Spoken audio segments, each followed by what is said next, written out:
Right, so the new configuration. Basically, I've got it mainly on one side, with as much wind protection as possible. So yeah, a little logs holding it down. Hopefully my knee won't give out on the slope. That's a fucking steep slope. Got a little bit of wind protection on the side, not much. That's why it's nice having these two rain tarps. One of them is pretty much giving me nearly complete coverage on one side. The other one, a little bit of coverage on that side. But oh, yeah, that little tarp makes a big difference. It deflects it as well as wind protection.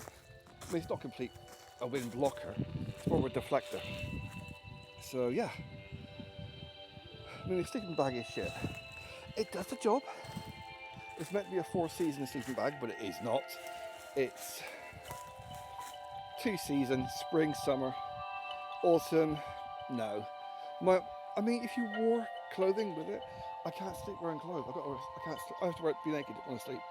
Even in prison, I couldn't sleep clothed. So, yeah. My new setup. Really, really fucking shivering now. Okay. I need to put that saucepan away. Have a slash. I've got to say stuff out loud, otherwise my brain's too fried. Not enough booze. Yeah, I'm not good up there for a look at the view. No, okay, right. That is getting fucking windy. Okay, shivering. Right, saucepan, piss,